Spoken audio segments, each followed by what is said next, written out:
Masalah uang memang cukup rumit. Selalu dibutuhkan ilmu dan pengalaman yang cukup banyak untuk bisa menjadi orang yang paham bagaimana cara untuk mendapatkan uang yang lebih banyak dan bagaimana cara untuk mengelola uang untuk menjadi lebih kaya. Sebenarnya mereka yang tidak paham dengan uang bisa kita lihat dari beberapa pertanda. Dan jika ada tanda-tanda dari orang yang tidak mengerti tentang uang yang ada dalam diri kamu, mungkin sudah saatnya untuk berbenah dan memperbaiki pengetahuan dan bagaimana cara kita dalam mengolah uang. Di sini saya sudah mengumpulkan 7 tanda orang yang tidak mengerti tentang uang, yang saya harap bisa menjadi sumber pembelajaran bagi kamu jika kamu menemukan orang terdekat atau bahkan mungkin diri kamu sendiri yang tidak terlalu paham tentang uang. Kita langsung saja ke tanda yang pertama, yaitu tidak memiliki anggaran. Membuat anggaran adalah hal yang selalu dimiliki atau dilakukan oleh mereka yang paham tentang uang. Itu karena dengan adanya anggaran, kita menjadi paham berapa jumlah pemasukan yang kita dapatkan dari pekerjaan kita dan berapa jumlah pengeluaran yang biasanya kita habiskan dalam berbelanja, entah itu untuk kebutuhan pokok maupun untuk kebutuhan-kebutuhan lainnya.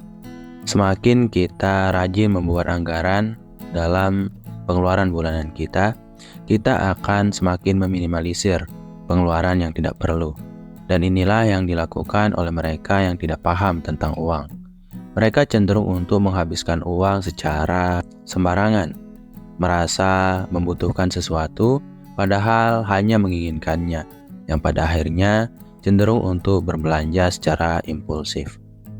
Tidak membuat anggaran juga akan membuat kamu lebih cepat berbelanja secara berlebihan untuk kebutuhan pokok kamu, yang seharusnya kamu sudah cukup untuk membeli makanan dalam jumlah 1 juta misalnya untuk 1 bulan, tapi kamu karena tidak memiliki anggaran dan pemetaan belanja yang tepat, kamu akhirnya hanya akan berbelanja secara sembarangan, yang malah menghabiskan uang kamu 2 kali lipat lebih banyak, yaitu 2 juta daripada seharusnya. Kemudian tanda orang yang tidak mengerti tentang uang yang kedua adalah tidak menabung. Banyak orang yang membantah bahwa menabung bukanlah cara yang efektif untuk menjadi orang yang lebih kaya. Tapi tidak menabung juga adalah bagian dari kebodohan finansial.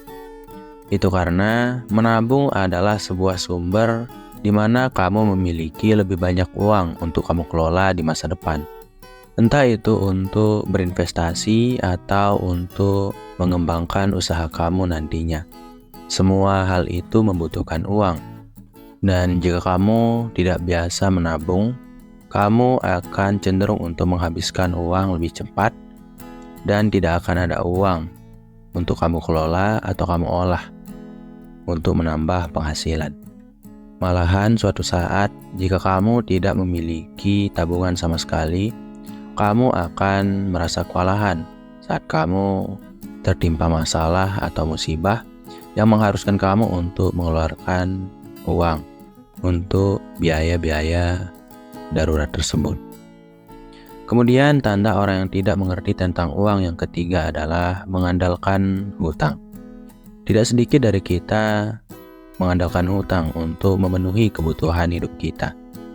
Apalagi bagi mereka yang biasanya tidak memiliki anggaran belanja dan cenderung untuk tidak biasa dalam menabung, yang menghasilkan kemungkinan-kemungkinan untuk berbelanja secara impulsif, yang mana akan berujung pada sebuah kebiasaan yang sangat buruk, yaitu mengandalkan hutang untuk pengeluaran sehari-hari, seperti untuk makan atau untuk barang-barang konsumsi lainnya.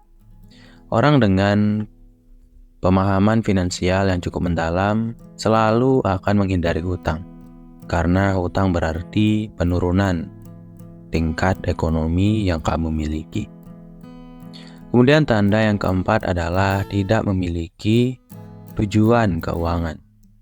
Dan tujuan ini biasanya tidak dimiliki oleh mereka yang tidak paham tentang uang. Orang yang mengerti tentang uang selalu membuat tujuan keuangan mereka, sehingga tujuan keuangan tersebutlah yang akan membuat mereka terhindar dari berbelanja secara impulsif, karena mereka tahu kalau mereka terlalu berbelanja secara impulsif, mereka akan kehabisan uang untuk tujuan keuangan mereka. Di samping membuat seseorang menjadi lebih hemat, tujuan keuangan ini juga bisa berfungsi sebagai motivasi bagi kamu untuk terus bekerja secara giat setiap harinya, bahkan untuk menambah sumber penghasilan yang kamu miliki saat ini. Dan jika kamu sampai sekarang tidak memiliki tujuan keuangan sama sekali dalam hidup kamu, mungkin kamu masih tidak terlalu paham tentang uang yang harus kamu pelajari lebih lanjut ke depannya. Kemudian, tanda orang yang tidak mengerti tentang uang yang kelima adalah kurang memahami bunga dan biaya. Ini biasanya terjadi saat seseorang merasa terlalu ringan dalam meminjam uang atau dalam menggunakan kartu kredit. Setiap pinjaman selalu membuat kita dibebani oleh bunga-bunga yang harus kita bayarkan. Yang padahal kalau kita memiliki kebiasaan menabung, kita pasti akan mampu untuk mengumpulkan uang dalam jumlah yang sama, bahkan lebih. Buktinya kamu mampu untuk membayar setiap hutang kamu sampai saat ini. Kenapa kamu tidak memilih untuk menyimpan uang atau menabung yang kamu akan mendapatkan uang atau hasil yang sama jika digabungkan dengan jumlah hutang yang kamu bayarkan beserta bunganya? Ya, kalau kamu minjam, kamu harus memberikan orang bunga secara percuma, atau pengurangan uang yang kamu miliki lebih banyak daripada biasanya. Kemudian tanda yang keenam adalah hidup di luar kemampuan. Orang yang hidup di luar kemampuan biasanya terjebak karena gaya hidup dan tren. Karena lingkungan selalu membuat kita merasa bahwa kita harus menjadi orang yang lebih keren untuk bisa dihargai dan dilihat oleh lingkungan pergaulan kita, jadi kita cenderung untuk boros dan mengikuti bagaimana lingkungan kita menghabiskan uang. Inilah yang dilakukan orang dengan pemahaman keuangan yang minim.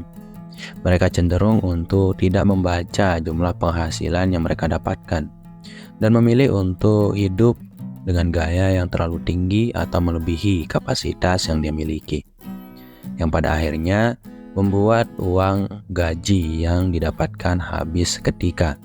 Bahkan beberapa orang sampai meminjam uang ke segala tempat hanya karena mereka terjebak dalam gaya hidup yang melebihi pendapatan yang mereka dapatkan.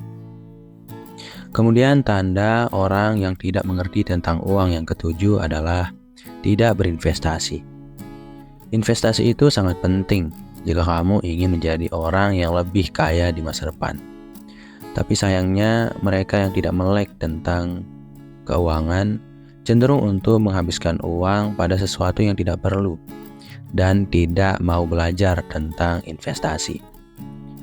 Investasi sebenarnya adalah sebuah cara di mana kamu bisa membuat uang bekerja atau mencari uang dengan dirinya sendiri. Karena saat kamu tertidur pun, apa yang kamu investasikan akan menghasilkan uang secara mandiri. Misalnya, kamu adalah orang yang berinvestasi pada bidang properti. Kamu menyewakan sebuah rumah misalnya, dan rumah tersebut pastinya akan tetap mendapatkan penghasilan bagi dirinya sendiri yang masuk ke dalam dompet kamu, walaupun kamu sedang tertidur.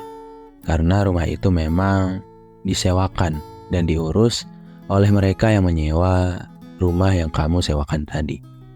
Dengan kata lain, kamu bisa fokus untuk bekerja pada bidang pekerjaan yang kamu geluti sekarang. Dan kamu bisa mengabaikan rumah tersebut karena ya kamu menyewakannya. Kamu tidak bekerja di rumah itu.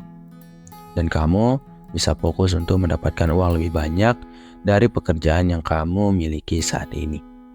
Itulah gambaran kecil dari investasi, dan kamu bisa berusaha untuk meningkatkan ilmu investasi kamu, karena investasi tidak hanya dalam jenis properti tadi.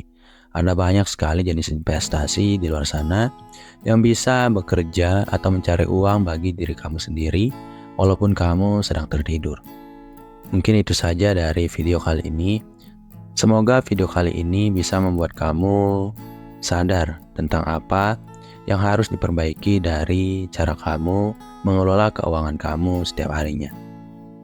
Video ini tidak bermaksud untuk menggurui, hanya saja kita perlu untuk melihat bagaimana kita mengelola uang kita setiap harinya untuk bisa menjadi orang yang lebih kaya di masa depan.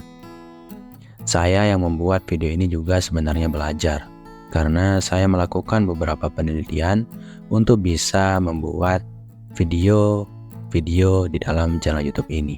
Maka dari itu, saya belajar terlebih dahulu tentang keuangan, baru saya berikan apa yang saya pelajari, sehingga kamu juga bisa menikmati video ini. Dengan kata lain, kita berdua, kamu dan saya, di dalam video ini belajar bersama untuk menjadi orang yang lebih paham bagaimana menjadi orang yang lebih kaya di masa depan, atau bagaimana cara untuk mengelola keuangan dengan lebih baik. Itu dulu dari program diri kali ini, semoga bermanfaat. Wassalam.